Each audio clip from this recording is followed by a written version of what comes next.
টি-20 ক্রিকেটে এই মুহূর্তে hot cake Saif Hasan. Asia কাপে যে ইনিংসগুলো তিনি খেলেছেন বড় বড় দলের বিপক্ষে, ইন্ডিয়া কিংবা পাকিস্তান কিংবা শ্রীলঙ্কা কিংবা আফগানিস্তানের বিপক্ষে, এবং সেই ধারাবাহিকতা তিনি ধরে রেখেছেন আফগানিস্তানের বিপক্ষে সিরিজে এবং ওয়েস্ট ইন্ডিজের বিপক্ষে ঘরের মাটিতেও তিনি দারুণ ইনিংস খেলেছেন। হোয়াইট বল ক্রিকেটে তিনি নিজেকে সম্পূর্ণ অন্যদের থেকে আলাদা একটা জায়গায় নিয়ে যেতে সক্ষম হয়েছেন তার ক্লিন হিটিং এর মাধ্যমে। বড় বড় ছক্কা মারতে পারেন এবং একই সাথে পাওয়ার হিটিং তিনি করতে পারেন। সুতরাং যে কোনো দল টি-20 ফরম্যাটে তাকে পেতে চাইবে, সেই কারণেই আগ্রহটা তৈরি হয়েছিল যে নেক্সট বিপিএল এ কোন দলে দেখা যাবে সাইফ হাসানকে। তিনি কি রংপুর রাইডার্সে থাকবেন নাকি তিনি দল পরিবর্তন করবেন? আলোচনায় ছিল রাজশাহী ওয়ারিয়র্স, কিন্তু না, সাইফ হাসান তিনি যোগ দিয়েছেন শাকিব খানের দলে, অর্থাৎ ঢাকা ক্যাপিটালসে। ঢাকা ক্যাপিটালসের যে অফিসিয়াল ফেসবুক পেজ, সেই পেজের মাধ্যমে জানানো হয়েছে যে এই সিজনে খেলবেন সাইফ হাসান ঢাকা ক্যাপিটালসের হয়ে।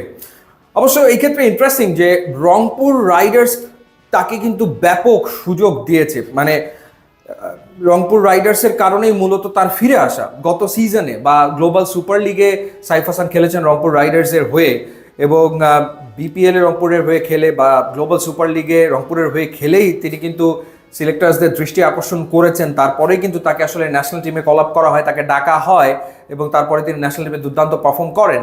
তো এই কারণে অনেকে মনে করছিল যে না, রংপুরের ঘরে থেকে যাবেন সাইফ হাসান, কিন্তু দেখা গেল যে তিনি তার সিদ্ধান্তে পরিবর্তন এনেছেন এবং ঢাকা ক্যাপিটালসে তিনি যোগ দিয়েছেন। এবং ঢাকা ক্যাপিটালসে যোগ দেওয়ার কারণ হতে পারে গত সিজনে তানজিদ হাসান তামিম ঢাকায় খেলেছিলেন, কিন্তু এবার তার ঢাকায় নাও থাকা হতে পারে। তার সাথে এই মুহূর্তে যোগাযোগের রয়েছে বেশ কয়েকটা দলের ভেতরে এগিয়ে রয়েছে রাজশাহী ওয়ারিয়র্স। সেই ক্ষেত্রে তানজিদ হাসান তামিম যদি চলে যায় অন্য দলে, সেই শূন্যস্থান পূরণ করার জন্য একজন ড্যাশিং টপ অর্ডার ব্যাটারের প্রয়োজন তো পড়তোই ঢাকা ক্যাপিটালসের।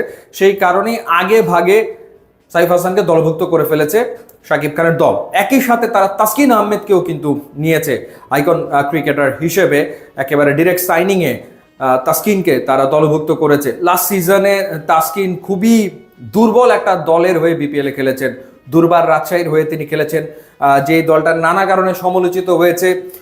দলের কোনো কিছুই ঠিক ছিল না। একটা সময় এরকম হয়েছিল যে প্লেয়াররা তারা আসলে অনুশীলনে যাবে না, কারণ তাদের পারিশ্রমিক পরিশোধ করা হচ্ছে না, তারা অনুশীলন বয়কট করবে, ম্যাচও বয়কট করবে, এরকম আলোচনা উঠেছিল। মালিককে খুঁজে পাওয়া যাচ্ছে না, হোটেল বিল ক্লিয়ার করা হয়নি, বাসের পেমেন্ট পরিশোধ করা হয়নি, এরকম একটা দলে আসলে তাসকিন খেলেছিল। তাসকিন আসলে এরকম ফ্র্যাঞ্চাইজি ডিজার্ভ করে না, সে একটা ভালো ফ্র্যাঞ্চাইজি ডিজার্ভ করে, বেটার ফ্র্যাঞ্চাইজি ডিজার্ভ করে, এবং এবার তাসকিন খেলবে ঢাকা ক্যাপিটালসের হয়ে।